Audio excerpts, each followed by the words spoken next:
Баршаңызға қайырлы күн сұлулар. Менің ас үй арнама қош келдіңіздер. Бүгін сіздермен арасына алма қосылған шарлотка пирогының рецептісімен бөлісетін боламын.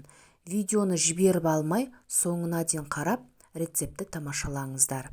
Бізге ең алдымен таза құрғақ ыдысымызға 4 жұмыртқамызды және де оның үстіне қантымызды салып, миксеріміздің жылдамдығын арттыра отырып, әппақ ақ көбік болғанша, массамыз 2 есеге дейін ұлғайғанша жақсылап миксерлеп алып, оның үстіне қысқа толқынды пеште ерітіп алған сары майымызды салып, оны да миксерлеп аламыз.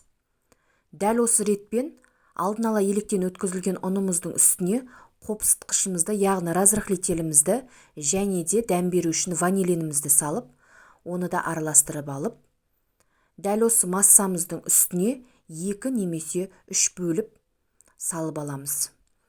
Бірден салмаймыз, себебі арасында түйіршік қалып кетуі мүмкін.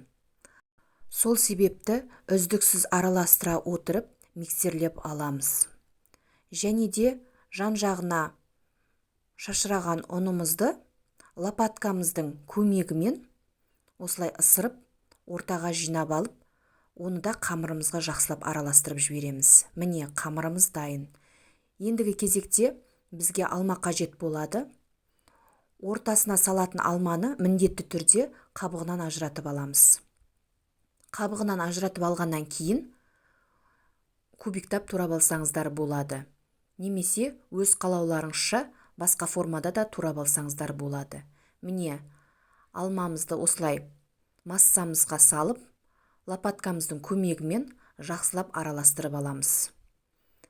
Қалған бір алмамызды өз қалауларыңызша осылай жіңішке етіп бетіне қою үшін турап аламыз. Пирогымызды пісіру үшін бізге форма қажет болады.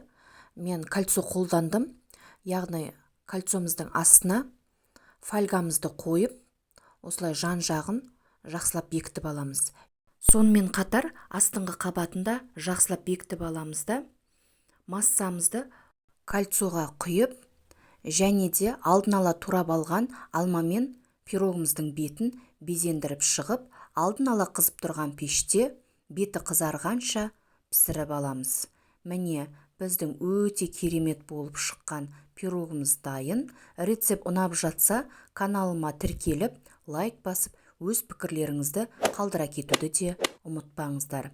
Дәл осы рецепттің толық құрамы описание бөлімінде жазылған, сол жерге кіріп, сіздер де жасап көрсеңіздер болады. Назарларыңызға көп рахмет.